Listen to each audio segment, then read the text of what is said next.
En el año 70, después de un sitio marcado por la hambruna y las crucifixiones terroristas, el ejército romano rompió los muros de Jerusalén. No solo mataron a miles de judíos, sino que devastaron el templo, el único lugar donde los judíos podían adorar a su Dios según la ley bíblica. Fue la muerte de la religión de los sacerdotes y los sacrificios que describía la ley bíblica.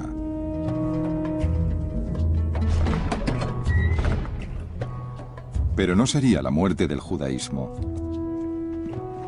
En los años siguientes, algunas de las mentes religiosas más preclaras de la historia lucharon por reinventar la religión de Moisés y de David. Pero se vieron obligadas a trabajar en una época increíblemente sanguinaria y conflictiva. Vieron cómo su gente era expulsada de Jerusalén bajo pena de muerte y vieron cómo el nombre de su patria, Judea, pasaba a ser Palestina. También se produjo un gran desafío desde dentro, una división del judaísmo llamada cristianismo. Pero entre todas estas luchas épicas, el judaísmo renacería, y los dones de los judíos quedarían preservados para toda la humanidad.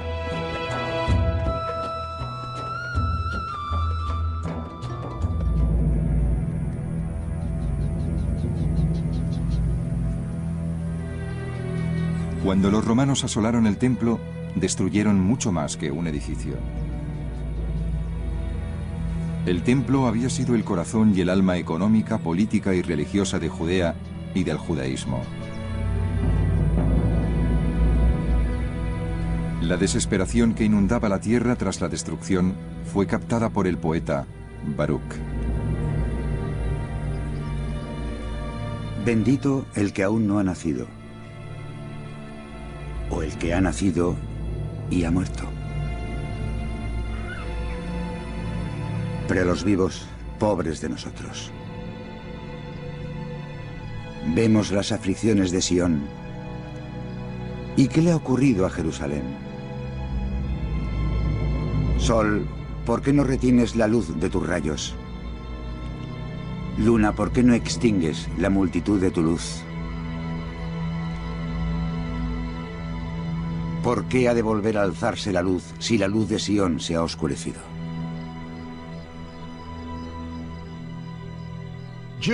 Al ver su templo destruido, los judíos se sintieron muy deprimidos porque su forma de adorar a Dios, de conectar con Dios, quedaba seriamente comprometida.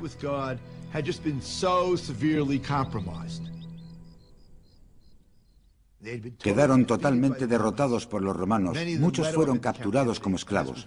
Fue una época de duelos tremendos y tuvieron que empezar a encajar esa terrible destrucción. Los romanos gobernaban en ese momento Jerusalén y casi todo el resto de Judea con mano de hierro. Todo menos un punto diminuto en el desierto, al sureste de Jerusalén, a orillas del Mar Muerto.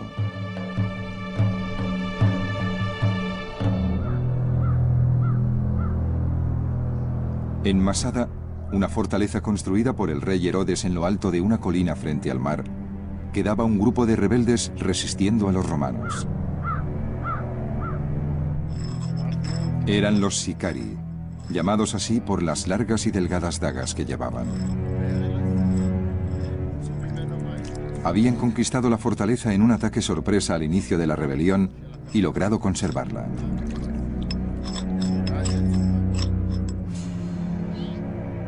Herodes diseñó Masada de tal forma que un pequeño grupo pudiera defenderla contra un ejército enorme. El historiador Josefo describía el único sendero que llegaba hasta lo alto. El sendero se llamaba la serpiente porque lo parecía, al ser tan estrecho y sinuoso. El más mínimo resbalón significaba la muerte segura, porque a ambos lados había un precipicio. Como la serpiente era tan estrecha, un puñado de sicari habían logrado rechazar todos los ataques de las legiones romanas durante años. Pero entonces, los romanos empezaron a construir una rampa que les permitiría llegar a lo alto de Masada. Se pasaron 2 años construyendo la rampa y los sicari se pasaron 2 años esperando. El día antes de que terminara la construcción de la rampa, el líder de los sicari, Eleazar ben Yair, dijo a sus hombres que se enfrentaban a una decisión tremenda. Si se rendían, los romanos les crucificarían como ejemplo para los rebeldes de todo su imperio. O podían morir luchando y dejar que sus mujeres e hijos fueran violadas y esclavizadas por los romanos. Entonces propuso una tercera alternativa. Josefo supo lo que había ocurrido gracias a 2 mujeres que habían conseguido escapar de la fortaleza. Para evitar las torturas que les infligirían sus enemigos, decidieron que tenían que ejecutarse a sí mismos. Qué infelices ellos, que en su desesperación se veían obligados a matar a sus mujeres y a sus hijos con sus propias manos. Los maridos abrazaban tiernamente a sus esposas y tomaron a sus hijos en brazos. Y les dieron largos besos de despedida con lágrimas en los ojos. Sin embargo, llevaron a cabo lo que habían decidido.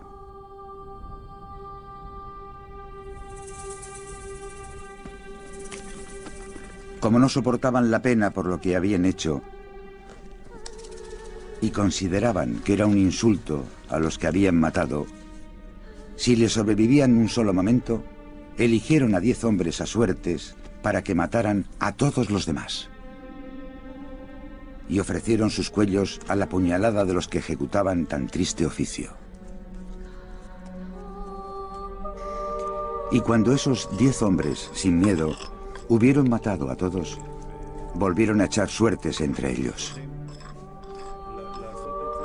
El que sacara la suerte debía matar a los otros 9 y luego suicidarse.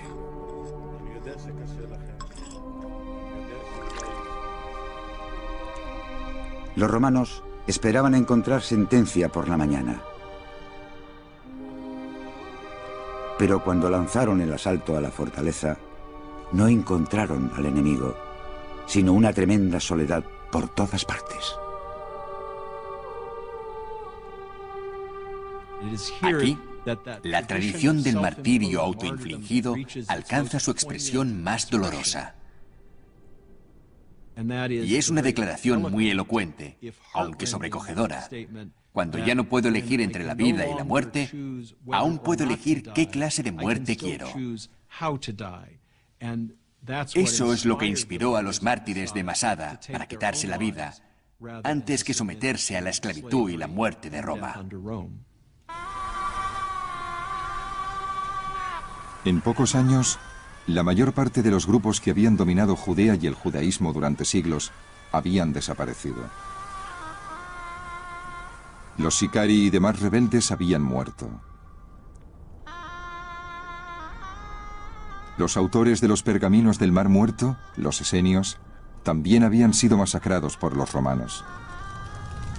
Sin templo, la casta sacerdotal no tenía sentido.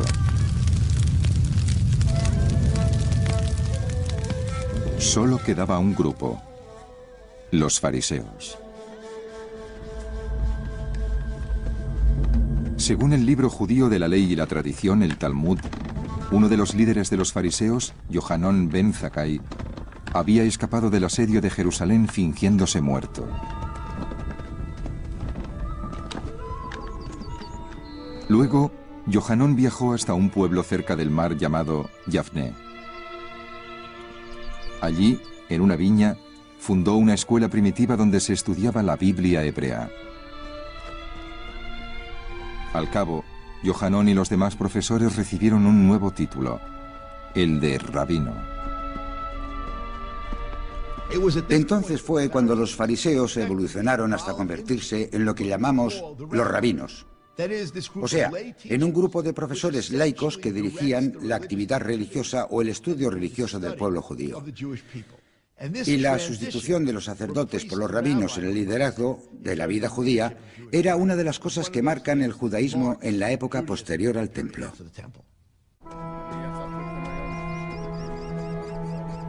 El Talmud dice que el mayor desafío de Yohanón al mantener vivo el judaísmo era la desesperación de los demás rabinos por la pérdida del templo.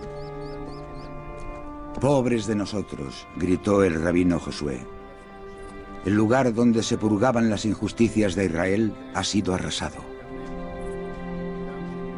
«Hijo mío», dijo el rabino Yohanón, «no te aflijas. Tenemos otra forma de purgar los pecados». ¿Y cuál es? Hacer actos de amor y bondad, tal como está escrito. Yo deseo piedad y no sacrificios. Según la historia, el rabino Yohanón ben Zakkai dice que, una vez destruido el templo, actuando con amor y bondad, como por ejemplo enterrando a los muertos, cuidando a los que no tienen casa, dando de comer a los hambrientos, se pueden alcanzar los mismos objetivos que se alcanzaban en el templo, la relación con Dios, la presencia de Dios. Ese es el camino para sentir la presencia de Dios, sentir su presencia en los necesitados y ayudarles.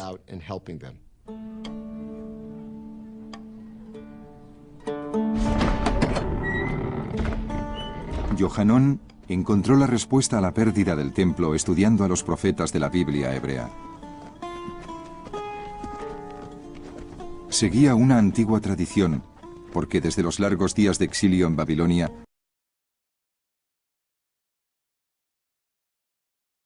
de la Biblia en lugares de reunión llamados sinagogas.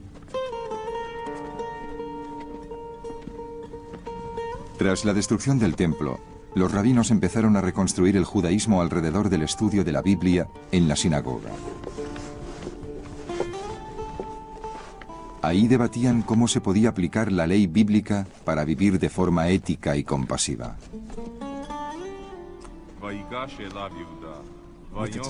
Con la destrucción del templo, la sinagoga tiene que ocupar el gran vacío que deja y tomar el relevo del acceso a Dios según los ritos del templo.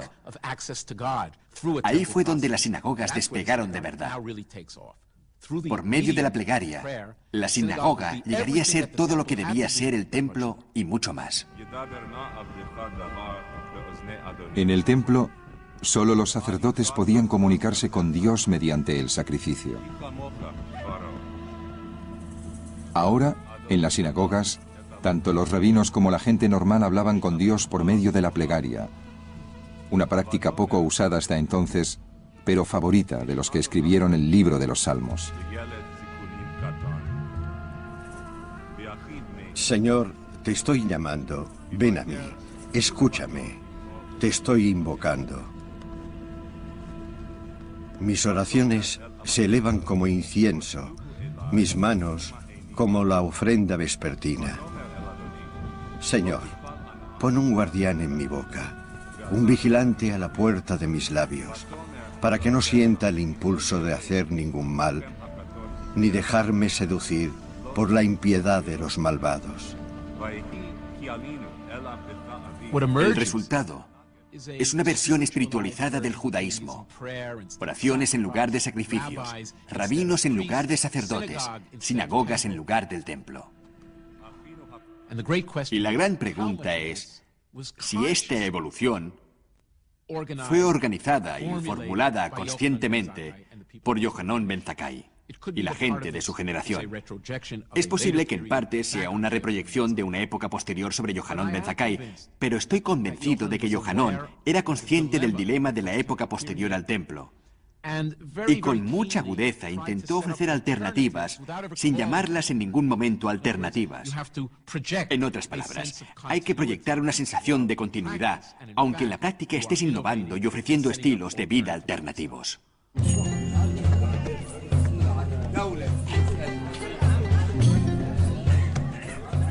Pero había algo que parecía imposible de sustituir. Las grandes festividades del templo, que durante siglos habían mantenido a la gente estrechamente conectada con las historias de la Biblia.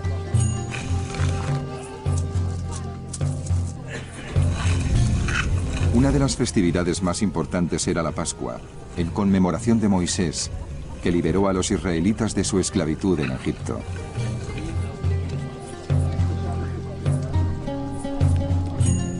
Los rabinos que siguieron los pasos de Yohanan crearon una nueva forma de celebrar la Pascua llamada Seder.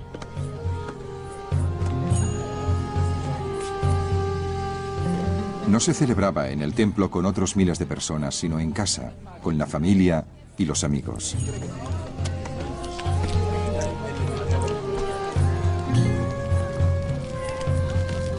Ahora que no está el templo, ¿cómo celebramos la Pascua? Entonces se creó el Seder, que significa el orden. Del caos que representa no tener un animal y su sangre para celebrar la Pascua, surge el orden del eco de ese acontecimiento, de contar su historia.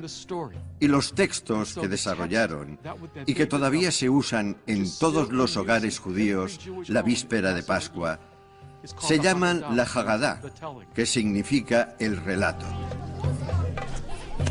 Para contar la historia de la Pascua, las familias judías usaban un hueso de cordero para representar al cordero con cuya sangre habían pintado las puertas sus antepasados en Egipto, para que el ángel de la muerte pasara de largo.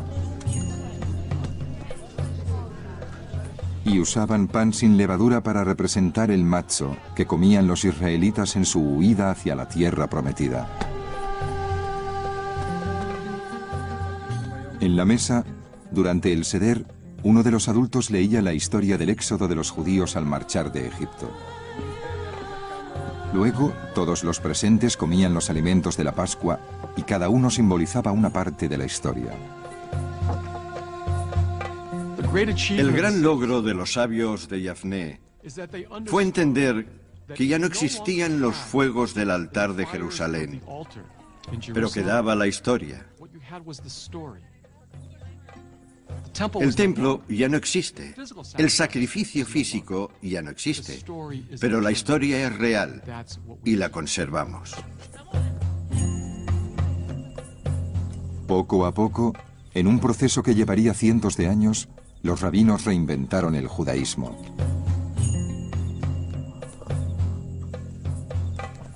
Pero mientras se esforzaban, el mundo exterior volvía a convertirse en una amenaza.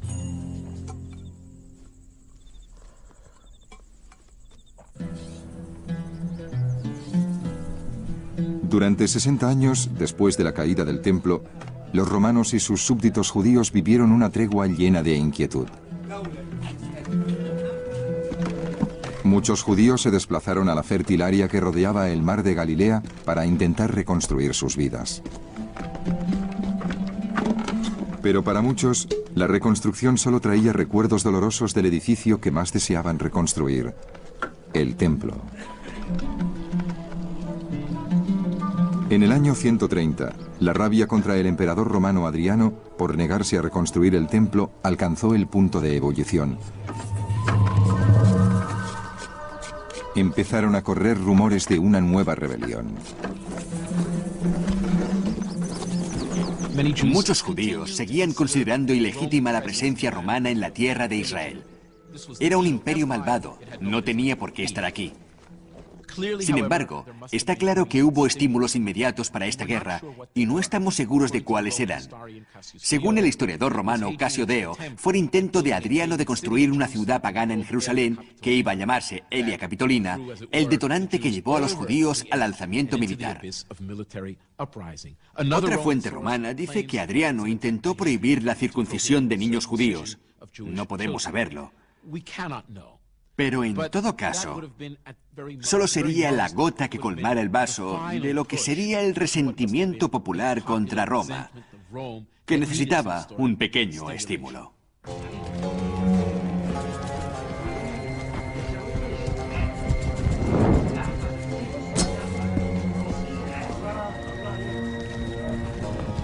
La rebelión empezó con un grupo de bandidos que vivían en el campo. Su líder se llamaba Simón Bar Kokhba.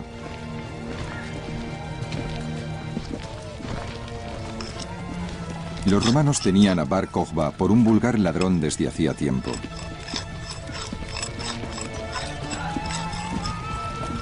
Pero para muchos judíos era uno más de la lista de defensores de la libertad que se habían negado a aceptar el yugo romano. Bar Kokhba era como los fanáticos, como los defensores de Masada, y estaba dispuesto a tomar las armas contra la ocupación romana y a luchar por la soberanía. En realidad, durante un periodo limitado de tiempo, la alcanzó. Podemos sostener en nuestras manos las monedas que Bar Kokhba emitió en su propio reino, que fue el último reino soberano judío durante 2000 años.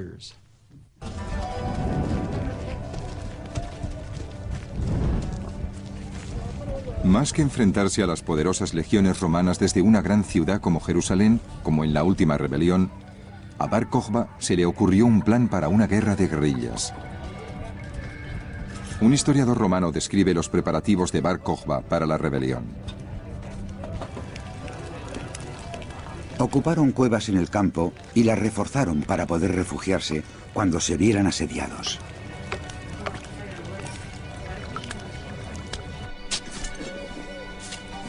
Y perforaron entradas subterráneas desde arriba a intervalos regulares para que entrara aire y luz. A medida que se filtraban los planes de rebelión, corrieron rumores de que Bar Kokhba era el líder mesiánico que anunciaba la Biblia, el que guiaría a los judíos hacia la libertad.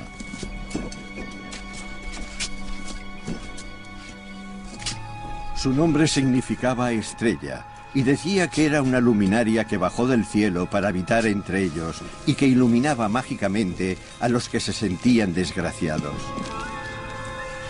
Ahora sabemos que en realidad se llamaba Simón Bar Kokhba, pero le llamaban Bar Kokhba, hijo de la estrella, porque existía una profecía en la Biblia que hablaba de una estrella como nombre simbólico de una figura mesiánica.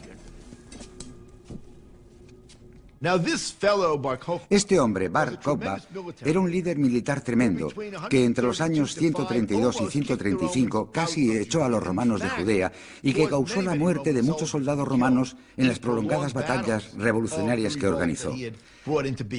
Pero la clave de la cuestión es que la rebelión de Bar Kokhba era una rebelión mesiánica y que la gente participaba en la rebelión creyendo firmemente que el Mesías llegaría si lograban la victoria.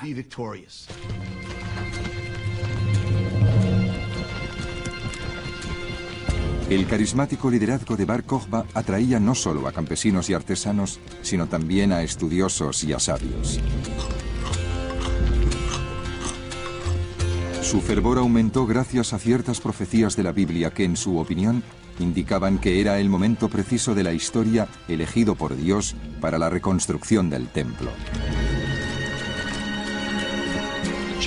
Igual que el primer templo quedó en ruinas en su época y se reconstruyó, también podía reconstruirse el segundo. Y para sí mismos eran los agentes de Dios. Vencerían a los romanos y el tercer templo descendería del cielo como uno prefabricado, completamente construido, exactamente en el mismo sitio. Y en cierto sentido, esa era su misión mesiánica. Estaban cumpliendo la voluntad de Dios para vencer al imperio del mal. Era lo que Dios deseaba. En el año 132, el rabino más destacado de Judea declaró públicamente que Bar Kokhba era sin duda el Mesías. Las filas de los rebeldes crecieron aún más.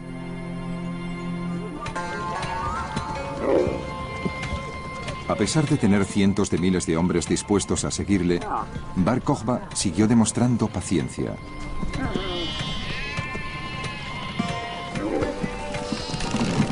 Para dar a Adriano y sus legiones una sensación falsa de seguridad, aconsejó a sus seguidores que se fingieran felices y pacíficos.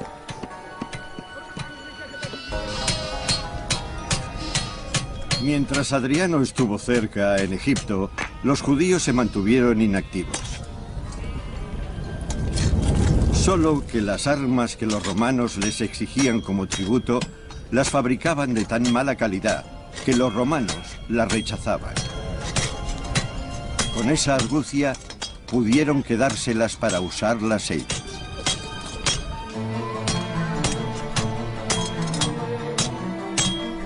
La brillante estrategia de Bar Kokhba fue esperar hasta que Adriano estuviera ya lejos, de vuelta a Roma. Entonces, de repente, estalló la rebelión. En los primeros días de la rebelión, los rebeldes causaron decenas de miles de bajas a los romanos.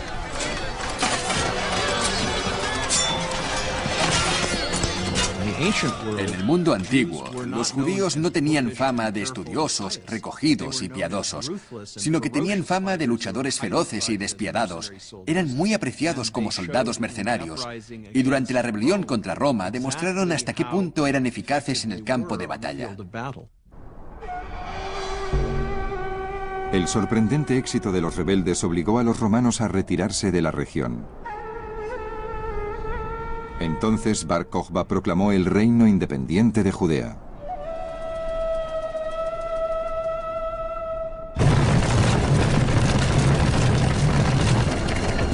Pero los romanos solo esperaban el momento de contraatacar, reuniendo uno de los mayores ejércitos de la historia. Cuando Jerusalén se había rebelado 60 años antes, mandaron 3 legiones. Entonces enviaron 13. Adriano lanzó contra los judíos a su mejor general, Julio Severo, que fue destinado a Judea desde Britania. Adriano le ordenó que pasara por las armas a todo el que se pusiera en su camino. Roma respondió a Bar Kokhba mandando una gran cantidad de fuerzas militares a la lucha. Y llegaban legiones no solo de Judea, de Egipto y de los países vecinos, sino incluso de más allá del Danubio. Trajeron a un comandante de Britania. Adriano no podía permitir de ninguna manera que la rebelión triunfara, ni siquiera a medias.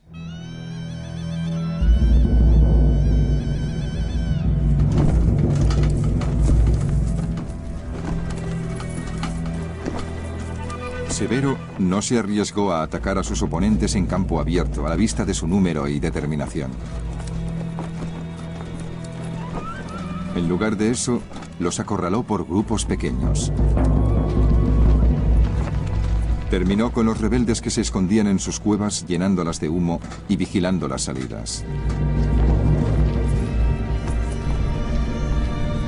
Entonces, sorprendieron y mataron a todos los que salían a luchar. 580.000 hombres murieron en distintos ataques y batallas. Y el número de los que murieron de hambre, enfermos o asfixiados, era incalculable.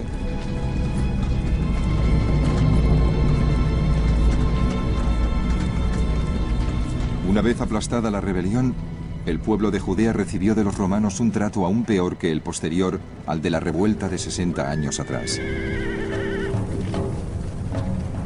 Los romanos se propusieron el objetivo de eliminar a los judíos de Judea.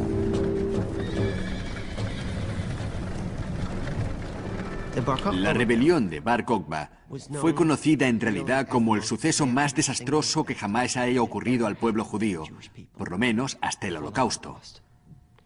En realidad, cuando nos fijamos en los 3 relatos literarios, vemos que todos coinciden. Casi 600.000 judíos murieron.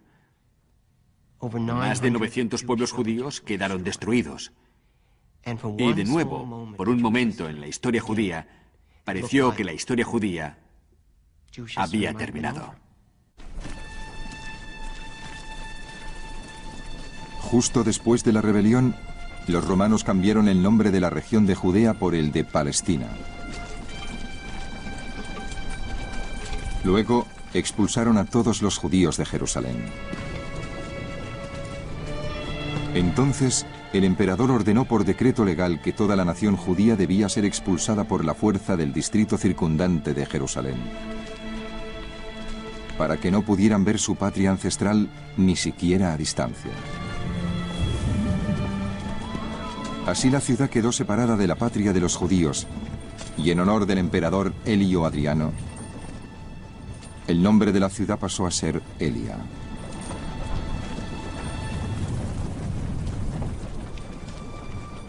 El resultado de la rebelión de Bar Kokhba determinó una política mucho más severa por parte de los romanos, que prohibieron a los judíos incluso que visitaran Jerusalén. Removieron el monte donde estaba el templo y construyeron un templo a sus dioses en el mismo lugar, como diciendo: aquí no tenéis sitio, somos los vencedores. En los siglos que siguieron, pueblos enteros de judíos empezaron a emigrar de Judea en busca de una nueva vida. Se dirigieron a las comunidades judías que habían florecido durante siglos en Babilonia, en Grecia, en Roma y en muchos otros sitios.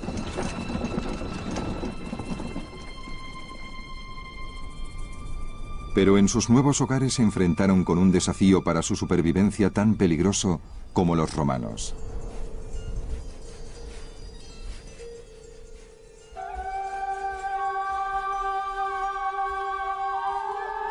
La amenaza no venía de fuera, sino de dentro. De un nuevo tipo de judaísmo llamado cristianismo.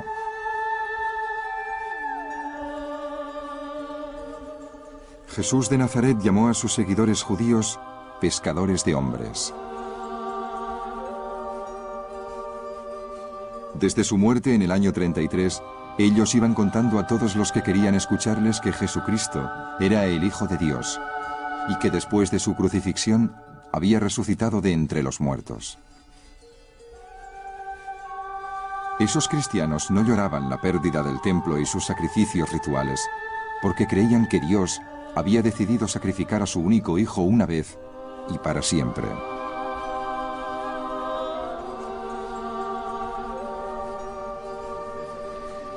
Los cristianos predicaban tanto a judíos como a gentiles, pero su mensaje sobre el Mesías que había llegado para traer la justicia al mundo era esencialmente judío. Durante siglos, el cristianismo no fue más que una forma de judaísmo. Por ejemplo, en el Evangelio según San Mateo, uno de los del Nuevo Testamento, se dice que Jesús dio instrucciones a sus seguidores sobre dónde tenían que ponerse cuando rezaran en la sinagoga, o hasta dónde tenían que colgar el tzetzio, el pañuelo para orar, o lo que tenían que tomar en días de abstinencia. Todo eso son normas judías. Y cuando lo piensas es lógico, porque el cristianismo es un movimiento judío. Como muchos otros judíos, los cristianos creían que la Biblia hebrea era la palabra de Dios y por tanto decía la verdad absoluta. Pero a diferencia de otros judíos, creían que las historias y las profecías más importantes del libro profetizaban la llegada de Jesús. Churchill dijo una vez que los norteamericanos y los ingleses están divididos por una lengua común. De la misma forma, podemos decir que los primeros cristianos están divididos de otros grupos judíos por la Biblia común, porque compiten entre ellos por la interpretación de las Sagradas Escrituras. A medida que los cristianos ganan más y más conversos, la competencia con otras formas de judaísmo se intensificó. Aparecían iglesias junto a las sinagogas en las comunidades judías de todo el Imperio Romano. Y sin embargo, gracias a sus raíces comunes, la mayoría de los cristianos y de los judíos se sentían como hermanos. Pero entonces la cristiandad ganó el que sería tal vez el converso más importante de su historia. Un hombre que estaba a punto de convertirse en emperador de Roma.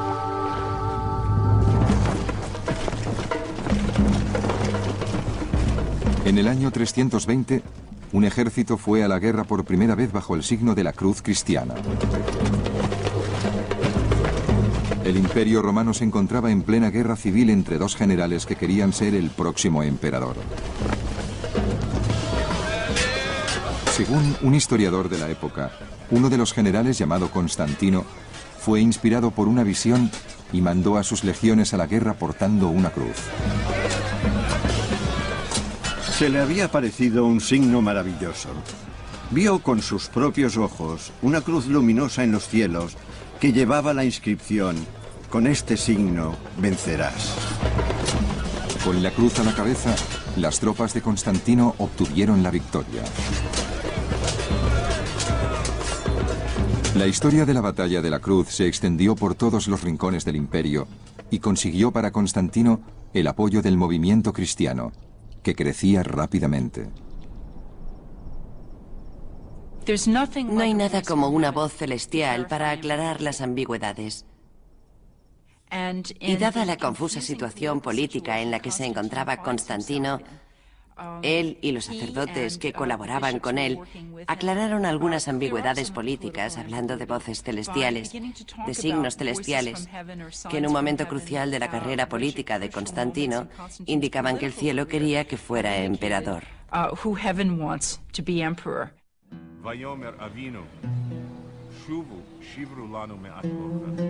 La alianza del nuevo emperador con la cristiandad resultó desastrosa para los judíos de todo el imperio. Los obispos que se aliaron con Constantino formaban parte de la única rama de cristianos que era hostil a los judíos.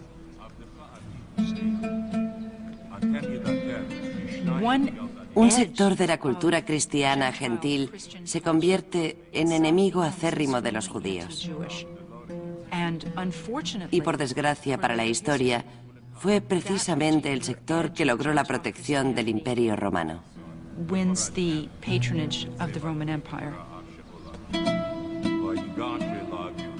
Los obispos cristianos antijudíos estaban decididos a terminar con la amistad que muchos cristianos sentían por el judaísmo.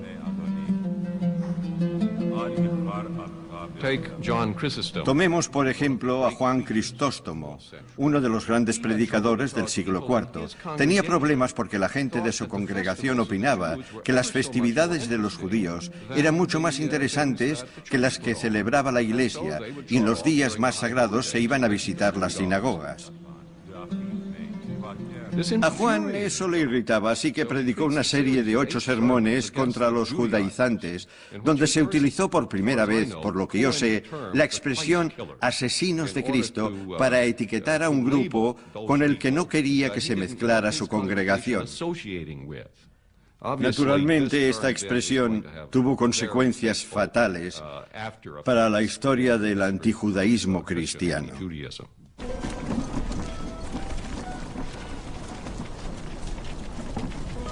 En los siglos que siguieron, los nuevos prejuicios de los cristianos contra los judíos originaron leyes contra ellos, ataques violentos y expulsiones en masa.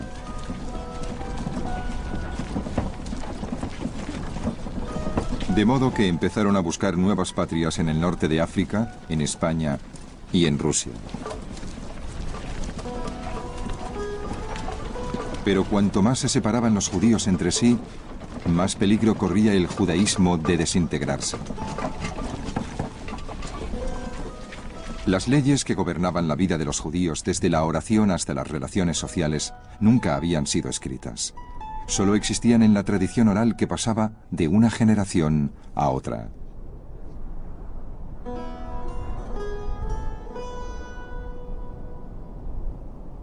Para lograr una tradición oral continuada, hay que tener una comunidad estable. ¿Cómo sabías que necesitabas el carnet de conducir cuando cumpliste los 18? Normalmente no lo has leído en el Código Civil de tu estado, sino que alguien te dice que necesitas el carnet de conducir cuando cumples los 18. Pero ese tipo de tradición oral requiere una comunidad estable, y si la comunidad se está desintegrando, como le ocurría a la comunidad judía de Judea desde la rebelión de Bar Kokhba en el año 135, hasta finales del siglo II, entonces aprecié la urgencia por recoger esa tradición oral en un libro que pudiera conservarse.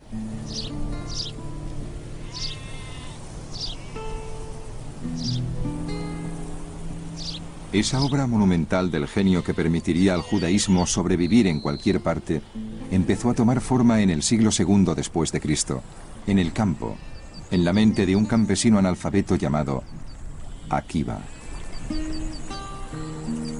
Akiva se pasaba día tras día observando el mundo natural que le rodeaba, y su mente empezó a plantearse preguntas sobre el origen y el significado de todo aquello.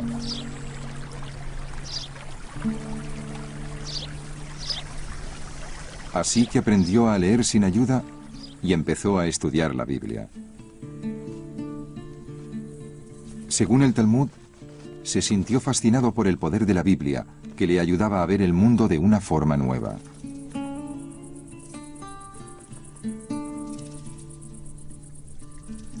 Akiva se dio cuenta de que la piedra que había frente a un pozo había quedado hueca por el goteo de los cubos. Y pensó, si estas gotas pueden penetrar la dura roca, mucho más puede el estudio de la palabra de Dios penetrar el corazón humano. Akiva era un simple pastor analfabeto. No distinguía la alif de la B, la A de la B. A los 40 años descubrió que necesitaba estudiar la Torá y empezó a estudiar con los niños de 5 años y aprendía la alif, la bet, la gimmel, la dolit y aprendió todo el alfabeto. Luego estudió el libro del Levítico y luego toda la Torá. En pocos años, este pastor analfabeto se convirtió en el sabio más destacado de su tiempo. Akiva aprendió que además de la Biblia, existía una gran colección de tradiciones orales que Hillel y Yohanan ben Zakkai habían recibido de sus antepasados y habían transmitido a la generación de Akiva. Lecciones sobre la justicia, la misericordia y cómo aplicarlas a la propia vida, que formaba el mayor tesoro de los judíos. Pero como esas lecciones solo se habían transmitido oralmente, estaban tan desorganizadas que corrían el peligro de perderse completamente.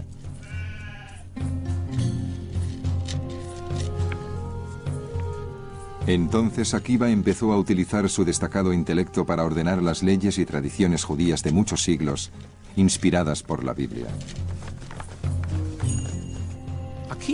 Según cuentan, Akiva podría ser el primer rabino que tomó esa enorme cantidad de tradiciones orales recopiladas durante siglos y siglos y las sistematizó para crear una especie de estructura temática del material. En realidad, cuentan que Akiva era como alguien que va al mercado y compra verdura, lo pone todo en el cesto, luego se va a casa y empieza a ordenarlo. Cuentan que Akiva ordenó la tradición oral de la misma forma.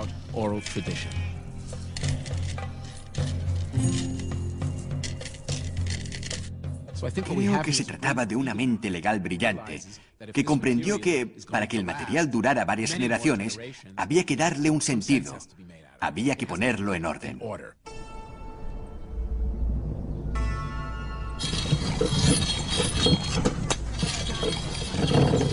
Pero Akiva vivió en tiempos difíciles, mientras Roma y los judíos se peleaban por el tema de la reconstrucción del templo. Akiva fue detenido por los romanos como firme partidario de la rebelión. Según el Talmud, los romanos condenaron a Akiva a muerte, pero no una muerte cualquiera.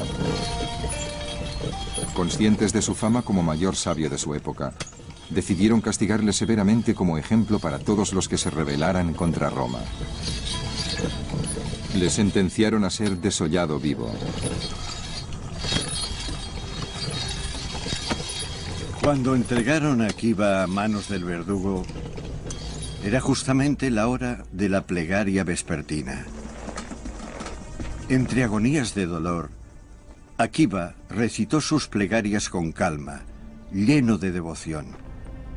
Y cuando le preguntaban si era un brujo, porque parecía no sentir dolor, Akiva contestó: no soy un brujo, pero me alegro de la oportunidad que se me da de amar a Dios con todo mi ser. Porque hasta ahora solo he podido amarle con todos mis medios y todas mis fuerzas. Y con estas palabras murió.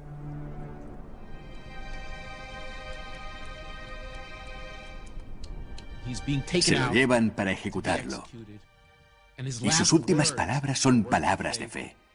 Oye, Israel, Señor Dios, Dios es único, y hay que amar a Dios con todo el corazón y con el alma. Y en la hermosa descripción del Talmud, sus discípulos le preguntan, Akiva, ¿cómo puedes mantener la fe en estas circunstancias? Y él contesta, me he estado preparando para esto toda mi vida. He recitado las Escrituras toda mi vida, preguntándome si alguna vez debería sacrificarme, si tendría que realizar alguno de esos actos de fe definitivos en el mundo real. Y ahora que tengo ocasión, ¿cómo puedo negarme a dar hasta mi propia vida por mi fe?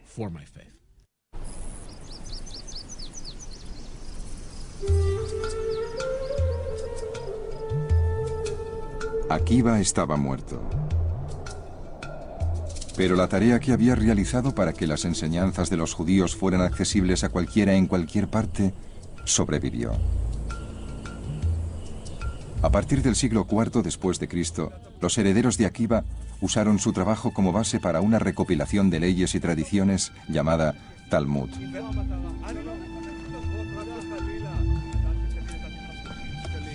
Contenía las enseñanzas de los sabios de todos los tiempos sobre cómo los judíos debían practicar el judaísmo. Para vivir una vida adecuada y buena como judío, por un lado, tienes que observar una serie de rituales. Pero junto con los mandamientos puramente rituales, se recogen una serie de mandamientos éticos y había que observar esos mandamientos porque eran tanto o más importantes que los otros. Algunos son muy evidentes. No matarás, no robarás, y otros no tanto, como ama a tu prójimo como a ti mismo, que es el más difícil y muchos no lo conseguimos nunca. Todas esas normas de pensamiento ético que rigen las relaciones familiares, o entre marido y mujer, o con los niños, o con el resto de la gente, o con los gentiles, todas esas leyes éticas tomadas en conjunto con los mandamientos religiosos y la teología del judaísmo ordenaban la vida que debían y debe llevar un judío. Pero el Talmud no era solo un libro de mandamientos. También era un registro de grandes debates entre sabios sobre cómo aplicar los valores eternos de la Biblia hebrea a la vida aquí y ahora. Abraham no era una persona que simplemente estaba muerta para ellos, era una presencia viva. Leían la historia de Abraham y la comparaban con la historia de Noé. Leyendo el texto bíblico, vieron que Noé, cuando le dijeron que el mundo estaba a punto de ser destruido, no le dijo nada a nadie, guardó el secreto. Pero Abraham, cuando supo que Sodoma iba a ser destruida, salió y discutió con Dios y quiso saber si seguiría adelante con la destrucción, si había 50 hombres justos en la ciudad o 40. Desde su punto de vista, Noé y Abraham ofrecían dos modelos distintos para vivir como seres humanos. Si oyes un mensaje, ¿lo guardarás para ti? O si te parece que el mensaje no tiene sentido, ¿estás dispuesto a pedir aclaraciones o a decir que no tiene sentido?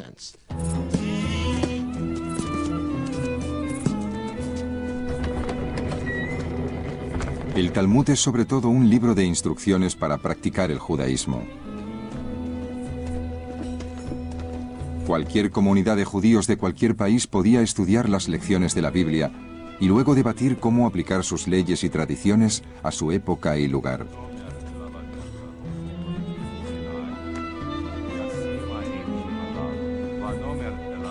Desde España a Rusia y África del Norte, en todas las sinagogas, los judíos aislados en guetos podían seguir manteniendo el contacto con su cultura y con su Dios.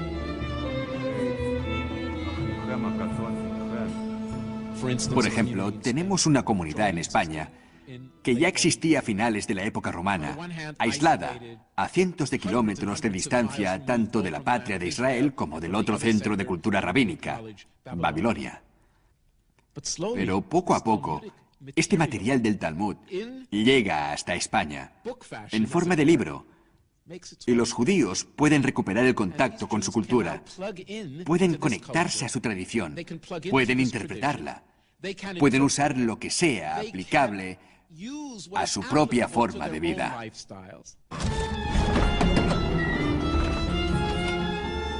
En muchos sentidos, es una tradición móvil.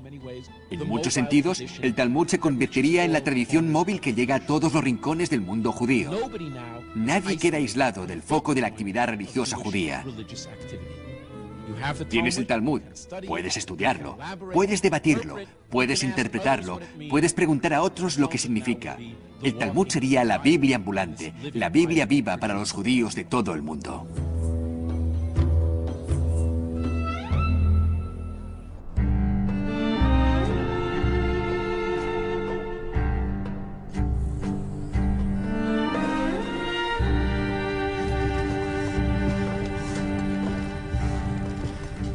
Las comunidades judías de todo el mundo, con el Talmud como nexo de unión, prosperaron pese a la discriminación a la que se enfrentaban. E invariablemente, sus vecinos musulmanes y cristianos descubrieron pronto que los judíos poseían dones únicos.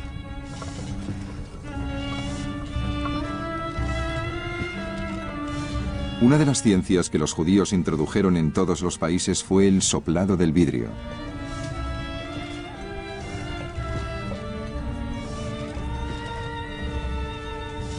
Sus vecinos también se beneficiaban de los avanzados conocimientos médicos de la comunidad judía y se inspiraban en su práctica de dar una educación a todos los niños. Pero los dones más importantes de los judíos eran los espirituales. Entre las muchas contribuciones que el pueblo judío ha hecho a la civilización mundial, está la idea de que Dios no requiere a los seres humanos normales la pura observación de unos rituales o la fe en un credo en particular. Es una persecución feroz de la justicia. Moisés dice, la justicia persigue siempre la justicia. Es uno de los artículos de fe de la Biblia y del judaísmo rabínico, y es uno de los dones morales de los judíos a la posteridad. También encuentra su expresión en el cristianismo y en el islam, y en nuestro mundo de hoy en día. La importancia de la compasión por los menos afortunados, de la ética personal, de las leyes que se aplican a todo el mundo por igual, fueron algunos de los dones de los judíos. Creo que la tradición judía ha dado al mundo el aprecio a la familia y a la educación. En el sentido de que no solo debemos ser para nosotros, sino también para otros, como dicen los mismos rabinos. Por eso tenemos que procurar poner todo de nuestra parte para lograr un mundo mejor.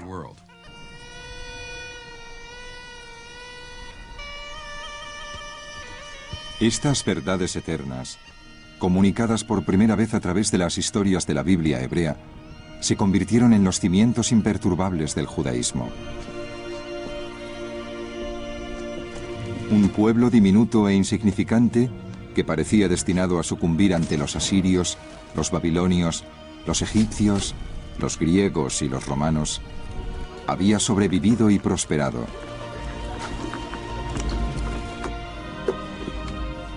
No con el poder de las armas,